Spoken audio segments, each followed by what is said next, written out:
Buenos días, le habla Julio César López Galea, doctor Condominio, desde las oficinas de TNO Radio, en vivo desde los estudios del Centro Ciudad Comercial Tamanaco. En la dirección tenemos a Rafael Casela, a Antonio Calderón en Ingeniería y Sistema, a Carolín Méndez en la coordinación de sistema, nos acompaña Bárbara Caguán como control técnico. Y en las redes sociales tenemos a Angie Lovera. Recuerden seguirnos por nuestras redes sociales en Twitter, Instagram, Facebook y LinkedIn por tnoradio.com. Buenos días. Hoy es el Día del Abogado. Es un día que debemos conmemorarle a los colegas, muchos en su labor que tienen dentro de la docencia en sus universidades, en el litigio diario. Quiero dedicarle esta primera parte del programa al abogado en su día. Yo quiero aprovechar que como docente que soy también en el Colegio de Abogados de Caracas, mostrar parte de lo que nosotros tenemos como una labor profesional. Sabemos que en todas las profesiones pueden haber problemas con algunos profesionales que pueden violar la ética o su decálogo para el ejercicio profesional, pero el abogado de por sí, creo yo que en un futuro va a terminar siendo una profesión que prácticamente va a ser tan cotidiana, tan del día a día. Casi que todo el mundo sabe de leyes. Todo el mundo procura manejar la legislación, saber qué decretos están vigentes. No es algo que escape a lo normal. Es prácticamente una necesidad saber cómo se manejan las leyes de cada país.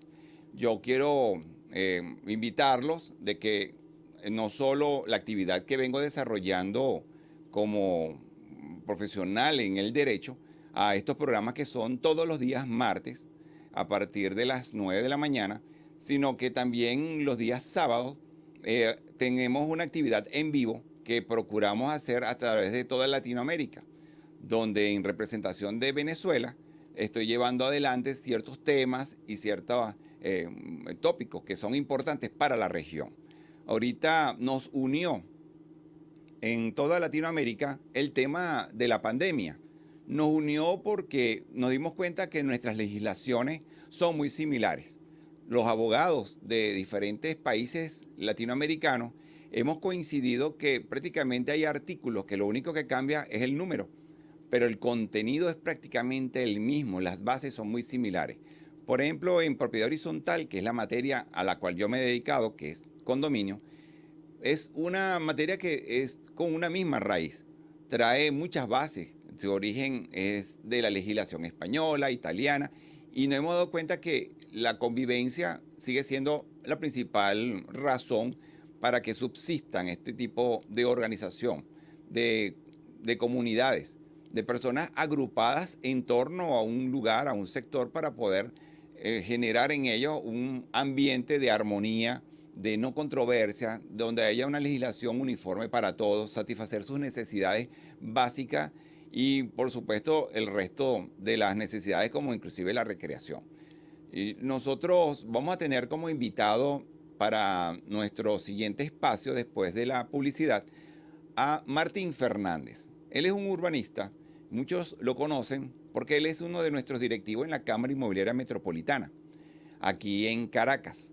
Y además de ser docente en nuestra Cámara, nosotros vamos a disfrutar de un contenido que él nos trae, producto de la docencia que él ha impartido. Eso será ahora después de la publicidad. Nosotros vamos a ir a un corte para darle un buen espacio de tiempo precisamente a Martín Fernández para que él se pueda presentar y pueda darle al público los conocimientos que él viene impartiendo a través de la Cámara Inmobiliaria Metropolitana. Ya volvemos. Ya regresamos con Doctor Condominio Radio.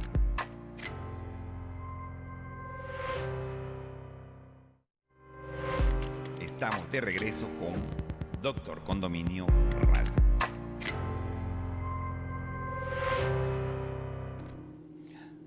Ya regresamos por TNO Radio desde las oficinas que estamos transmitiendo en vivo aquí en el Centro Comercial Ciudad Tamanaco. Ya está con nosotros nuestro invitado, es Martín Fernández. Él es un urbanista y socio director de la empresa TIR Inmobiliarios. Él es una empresa que tiene más de 20 años de actividad de estudios de mercado inmobiliario y de estudios valorativos de bienes inmuebles, activos fijos empresariales. Actualmente él integra nuestra directiva en la Cámara Inmobiliaria Metropolitana, siendo uno de nuestros docentes. Es docente de posgrado, de especialización de avalúos inmobiliarios y en las materias de economía de mercado, inmobiliario y estudio de mercado. Es nuestro facilitador. Estamos hablando de hace más de 20 años dedicado a esto. Martín, ¿cómo estás? La idea de traerte acá, que casualmente centros comerciales cerrados, un tema de urbanismo que yo tenía que tocar desde hace mucho tiempo. Para mí es indispensable que el público conozca, pues que la materia y a la cual está dedicado este programa también toca temas de urbanismo. ¿Cómo te sientes? ¿Cómo estás hoy? Gracias, Julio. Buenos días a todos. Bueno, primero, feliz día a los abogados.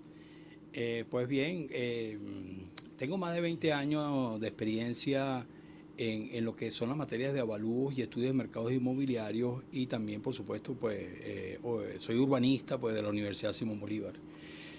El urbanismo es importante o no es importante. Yo creo que muchas de las fallas que tienen las ciudades hoy en día y sobre todo las venezolanas es por la falta de planificación urbana.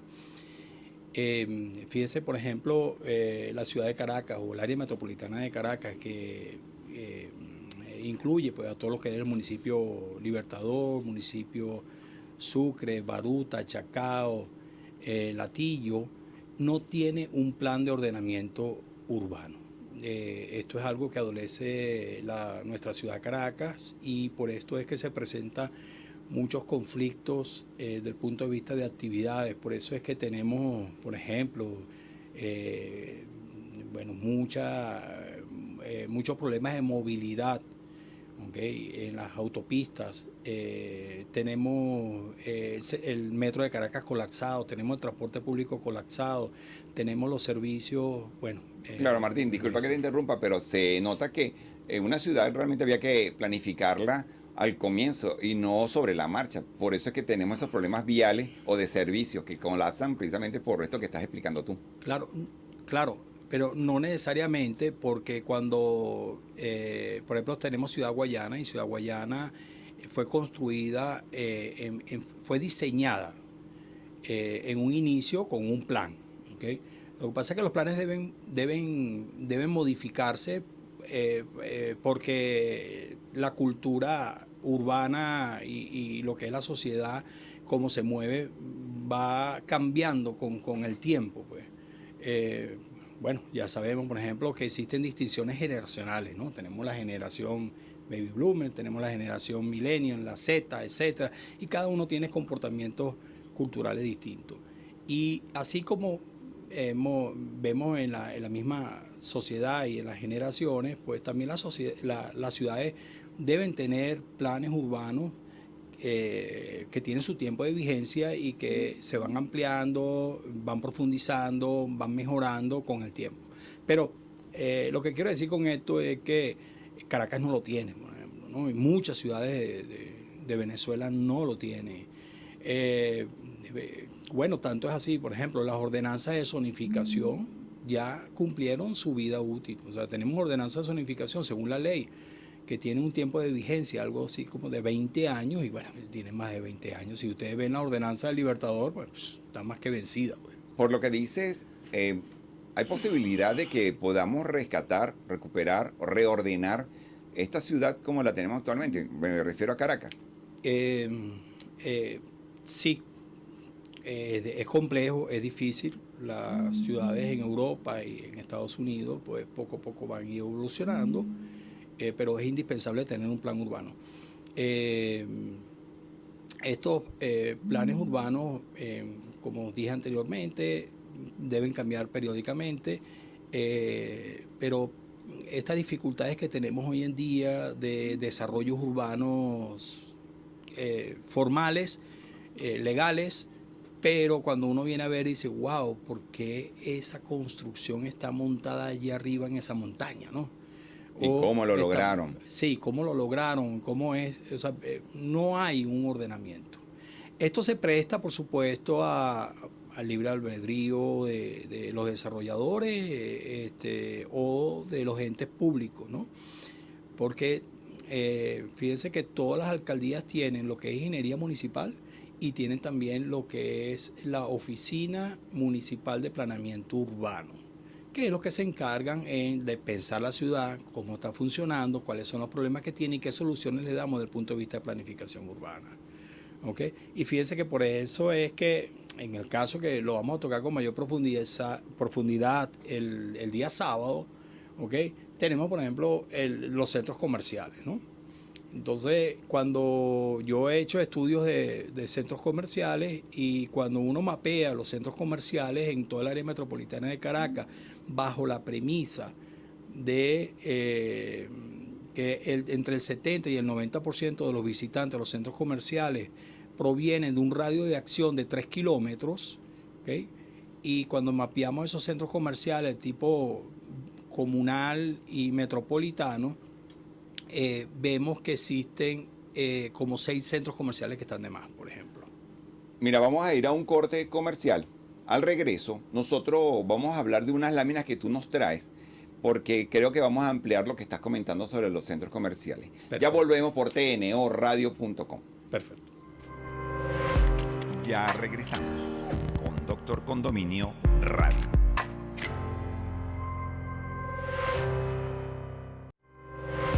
Estamos de regreso con Doctor Condominio Radio.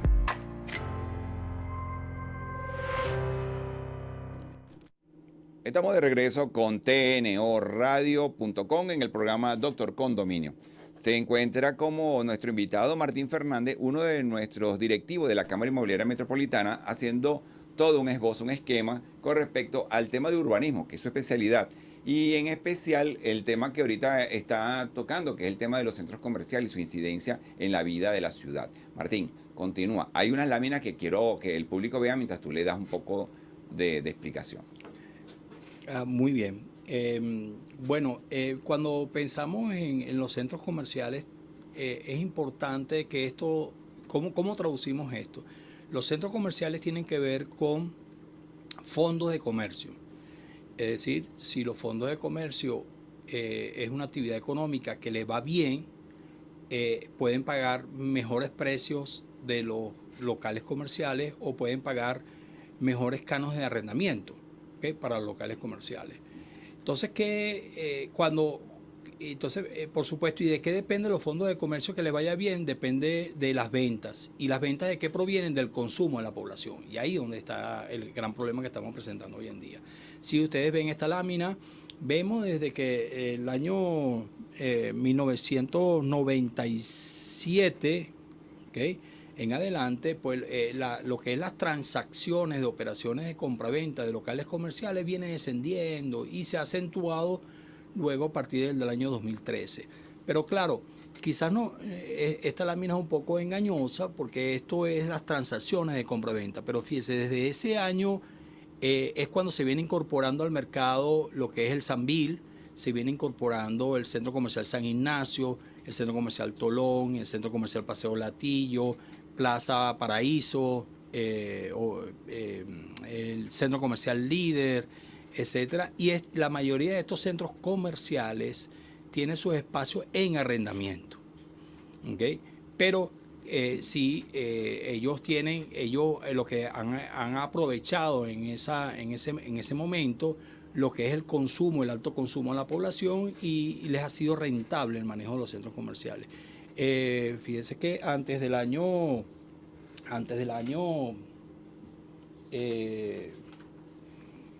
entre el 2009 y 2012, los fondos de comercio facturaban en promedio promediando todos los fondos de comercio, facturaban alrededor de $3.500 por metro cuadrado al año. Es decir, cuando tú tienes un promedio de local de 100 metros cuadrados, significa que vendían $350.000 al año, ¿okay? La venta bruta. Eso se ha venido reduciendo y últimamente facturan algo así como un promedio de entre $200 y $500 por metro cuadrado al año, es decir, prácticamente nada. Entonces, ese es el gran problema que tiene. Ahora, ¿por qué ocurre eso? Bueno, porque tenemos que, si vemos en la próxima lámina, vamos a ver los precios, ¿okay? Los precios de los locales comerciales, y fíjense que, bueno, hemos tenido picos altos. Estos son todos traídos a valor presente y en dólares, expresado en dólares al metro cuadrado, pero ya estamos llegando a niveles, en el 2019, a niveles por debajo de 1986. Entonces se podrán imaginar pues lo que en promedio, este es promedio del área metropolitana de Caracas. Puede haber sectores donde los locales comerciales se coticen más altos, ¿okay? Y en la otra lámina vamos a tener lo que es una relación de lo que el salario mínimo integral versus la canasta básica familiar.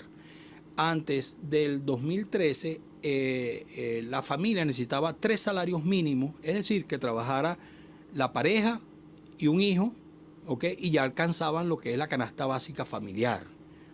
Hoy en día se necesitan más de 80 salarios mínimos para poder alcanzar la canasta básica familiar. ¿Qué significa esto? Bueno, simplemente que ahora tenemos como consecuencia que el nivel de consumo es mucho menor, es paupérrimo, y las familias venezolanas en su mayoría están gastando lo básico, lo necesario, lo que es alimentación, ¿okay? Escuela y el tema que tenga que ver con salud, medicinas, etc. ¿Okay? Esto es grave, ¿okay? Primero, bueno, porque nos dice cuál es la crisis en cuanto al nivel socioeconómico en la cual estamos, ¿okay? Y esto es algo que se ha reflejado en otros países también. En Estados Unidos, cuando hubo la crisis financiera en el año 2007, ¿okay? 2008, igual en España, en donde el consumo en los centros comerciales se redujo. Ya los españoles, ya el 35%, por ejemplo, de los españoles redujo lo que es el nivel de consumo, y ya el 90% se enfocaban básicamente en lo que era necesario consumir, y dejaron de consumir lo que era superfluo. Superfluo es ropa, vehículos, etcétera, etcétera, ¿no? Pero bueno, esto, por supuesto que esto mejora en la medida en que existan unas medidas económicas factibles, unas políticas económicas factibles y a largo plazo, en lo cual podamos nosotros mejorar lo que es nuestro nivel de consumo y nuestro nivel de ingreso. Lo hemos hecho en tiempos atrás, cuando hubo la crisis del Viernes Negro en el año 86, ¿okay? Bueno, hubo masivas devaluaciones, tuvimos muchos problemas, era más difícil de obtener una vivienda, etcétera. Después las cosas fueron mejorando, ¿okay? O sea que sí se puede lograr. Claro, no va a ser de manera inmediata, pero sí en el largo plazo. Pero hay que empezar, ese es el gran problema, no empezar. Entonces, bueno, las ciudades tienen que tener no solamente lo que es un plan urbano, sino también voluntad política de poder desarrollar la ciudad como en armonía, hacerla bonita, hacerla atractiva. Si pensáramos en la ciudad como un negocio, ¿okay? Del punto de vista en el buen sentido de la palabra, que cuando uno tiene un negocio y uno quiere que ese negocio prospere, que genere beneficios, no solamente beneficios económicos, sino también beneficios sociales. Que si los políticos piensan en esto, pues le darán mayor respeto a lo que es un plan urbano y mayor respeto también a lo que es la ingeniería municipal y a la oficina, o sea, a los trabajadores que diseñan los planes urbanos, ¿no? Se habrán dado cuenta que yo no he querido interrumpir a mi entrevistado, y no suelo hacerlo cuando sus conocimientos son densos, no es mi especialidad, y permite que el que está escuchándolo se dé cuenta de inclusive cómo es la formación que damos en la Cámara Inmobiliaria Metropolitana. Esto fue una clase de urbanismo puro. Imagínenselo dando clases durante toda una mañana con todos sus alumnos. Esto es prácticamente lo que quiero transmitir a través de este programa. Hay mucho conocimiento, mucho material útil, y una interrupción con alguna pregunta podría inclusive restarle valioso tiempo y conocimiento al que está escuchando esto. Yo te doy las gracias por habernos acompañado. Este sábado nos vas a volver a acompañar. Okay. Pero ya por las redes, ya aquí anunciaremos, yo lo anunciaré a través de mi canal y mis redes sociales por Zoom, porque yo tengo todos los sábados un encuentro latinoamericano en la región. Estoy invitando precisamente a Martín Fernández, que lo acaban de escuchar, y vamos a continuar con el tema precisamente de los centros comerciales, que tocamos el sábado pasado y vamos a continuar este sábado. Hay mucho interés en el tema Venezuela. Por lo tanto, yo los invito pues a que sigamos escuchando el tema que viene manejando Martín Fernández hoy en esta entrevista, para que el próximo sábado vuelvan a acompañarnos. Bueno, pues fue un placer haberte tenido aquí con nosotros. Gracias por habernos acompañado. Al regreso voy a darle respuestas al público que han tenido, bueno, la amabilidad de hacerme cualquier cantidad de preguntas por mis redes sociales, y voy a abrir los teléfonos aquí en este espacio, en este estudio en vivo. Tenemos a disposición el 959-1174 para que ustedes hagan sus llamadas y proceder a responder en materia de condominio. Ya volvemos. Ya regresamos con Doctor Condominio Radio.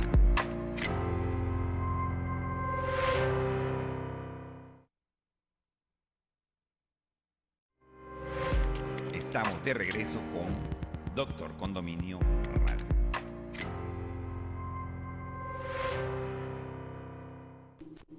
Estamos de regreso ya con Doctor Condominio Radio, y durante la entrevista recibimos una llamada que la contestó ya directamente Martín Fernández, que fue nuestro entrevistado. Yo tengo en las redes algunas inquietudes, muchas provienen del programa anterior. Lo que me gusta es el nivel de interés y la inquietud que puedo haber generado los temas que yo traté. De hecho, fue muy rápido, muchas personas me pidieron que si pudiera explicar mejor o como a más detalle lo que yo planteé en el programa anterior, y con gusto es lo que vamos a hacer durante este espacio ya para cerrar el programa. De hecho, me voy a apoyar en algunas láminas. Nosotros recuerden pues que esta es una ciudad que se ha manejado con diversas leyes sobre la materia, lo que tiene que ver con urbanismo o lo que tiene que ver con propiedad horizontal. En la gráfica ustedes ven que el último documento que está en una cadena de jerarquización es el documento de propiedad. A la cabeza está la Constitución Nacional y luego le sigue el Código Civil. El Código Civil tiene un capítulo que se llama de la comunidad, que es de donde nace la ley de propiedad horizontal. No pueden existir otras leyes ni de condominio ni ley de propiedad horizontal, sino que nazcan de la propia Constitución y luego del Código Civil. Por lo tanto, cuando uno habla de que en el documento de propiedad aparece determinado área, determinada regla, estamos seguros que eso es algo que recoge en el orden jerárquico toda la línea completa. Yo, por lo menos, sí he procurado de que se respete en la redacción de los documentos lo que tiene que ver con esa línea. Hemos recibido una llamada en vivo al 959-1174. Vamos a ponerla al aire precisamente para poderle dar respuesta. Eso simplemente lleva a un nivel 4, a un nivel de posgrado, a todos nuestros alumnos, a nuestros cursantes. Las personas que desarrollan este tipo de programa en la Cámara Inmobiliaria Metropolitana están haciendo prácticamente el cuarto nivel. Es un nivel muy avanzado en materia inmobiliaria. Y gracias por llamarnos. No sé si tiene alguna otra pregunta. No, esa. Sí, estos cursos en las redes nosotros anunciamos la fecha de apertura para que el público se inscriba en estos momentos. Estamos todavía en esa primera fase de organización donde los docentes que venimos de las propias cámaras inmobiliarias estamos elevando nuestros estudios a un nivel ya de posgrado en combinación con la Universidad Católica Andrés Bello. Gracias por llamar. Bueno, ya saben, es el 959-1174 para quienes deseen hacer su llamada en vivo, para que nosotros podamos transmitirla al aire y ahí sacar algunas dudas que tengan sobre la materia que vengo a desarrollar en mi programa. Yo les comentaba con la lámina anterior que precisamente la redacción en un documento de propiedad tiene que respetar tanto el documento de condominio, la ley de propiedad horizontal, el Código Civil y la Constitución. Por lo tanto, en la redacción no puede aparecer algo que viole esas disposiciones anteriores. Y esto lo traigo a colación porque hay personas que dicen que en su documento de propiedad aparece determinada área registrada. Esa área, si no aparece ni en los planos, ni aparece en el documento de condominio, es nulo en la redacción que llevaron a cabo, inclusive si es que eso llegó a ser registrado. Yo sí le hago esta aclaratoria porque muchos se valen de lo que está redactado en un documento de propiedad para imponérselo a los vecinos. Y esto no es verdad, esto no puede aplicársele sino si está violando los documentos que por jerarquía están por encima. Sí les recordé en el programa anterior que si ese inmueble no tiene documento de condominio, que es el documento base para poder hablar de condominio, de propiedad horizontal, ese inmueble solamente lo rige el Código Civil, que es el que le acabo de decir que es de donde nace la ley de propiedad horizontal, que es del capítulo referente a la comunidad. Una vez que a ese inmueble le elaboran un documento de condominio, ahí sí le rige la ley de propiedad horizontal y sí podríamos llamar a sus organizaciones internas juntas de condominio, con todas las reglas de una junta de condominio. Esto va mucho con algunas zonas de la capital o de algunas ciudades donde los edificios son construidos en bloque de manera masiva, donde ninguno de ellos dispone precisamente de documentos de condominio. Entonces a ellos no les rige esta ley. Sí quiero seguir mostrando láminas mientras puedan llegar sus llamadas al 959-1174. Acuérdense que los organismos que se dedicaban a construir era el Banco Obrero, el Ministerio de Obras Públicas, el Ministerio de Desarrollo Urbano y Minduro o el INAVI. Muchas urbanizaciones en muchas ciudades fueron desarrolladas única y exclusivamente por estos organismos y estos tenían solamente la misión de construir y entregar en administración a los mismos compradores. Ellos podían organizarse con sus administradoras y tener el control administrativo de su inmueble. Por eso aquí marco la diferencia con otros organismos dedicados a construir actualmente, pero que no se desprenden de la propiedad, siguen conservando dentro de la construcción el control administrativo, como por ejemplo la Misión Vivienda. Esa no es una figura de propiedad horizontal, no se rige bajo la ley de propiedad horizontal, ni ninguna de sus reglas se rigen por ahí. Por eso es que en el desarrollo de cualquier ciudad es indispensable tener claro cuáles son los organismos que están construyendo y bajo qué reglas van a construir. Y de esa manera puede uno desarrollar bien una ciudad, planificarla bien, como nuestro invitado, que hablaba de lo que era la planificación urbana, que es algo indispensable para poder lograr que una ciudad se pueda desarrollar. Tengo más inquietudes en las redes sociales que me llegaron durante la semana y voy a poner, por ejemplo, otra lámina, que es la referente dentro de la propia ley de propiedad horizontal al artículo 39. El artículo 39 habla de una regla muy estricta, que es una especie de sanción muy fuerte que hay contra los propietarios que en estos casos no cumplan con las reglas internas. Y son personas que pueden ser objeto inclusive de un remate del inmueble, aunque estén solventes, porque el remate no es solamente para cobrar una deuda, sino que también puede ser cuando se violan las reglas internas de un inmueble. Es un artículo bastante complejo que cuando uno lo revisa o lo desarrolla, se da cuenta que tiene fuerza ejecutiva, inclusive como para que en asamblea se decida que un propietario pueda retirarse. Yo voy a ir concluyendo el programa. Tengo otras láminas, pero por ahora al tiempo que preferí dedicárselo al entrevistado anterior.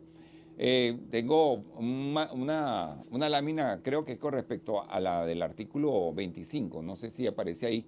Sí, es la impugnación que puede hacer cualquier vecino cuando él no está de acuerdo con algo que pueda violar o la ley, o el documento de condominio, o alguna disposición que sea abusiva por parte de la Junta o la administradora.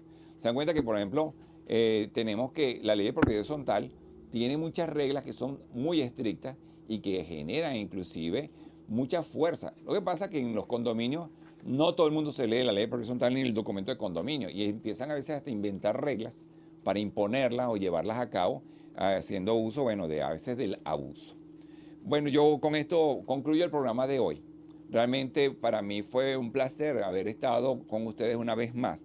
La intención de esto, de todos los martes a partir de las 9 de la mañana, es llevarles temas sobre condominio para que ustedes se actualicen. Están abiertos los números telefónicos para que ustedes puedan hacer esas preguntas. Ya nos veríamos el próximo martes. Antes nos veríamos este sábado en los programas que tengo conjuntamente con la región latinoamericana, representando a Venezuela en temas solo de propiedad horizontal. Para mí fue un placer estar con ustedes.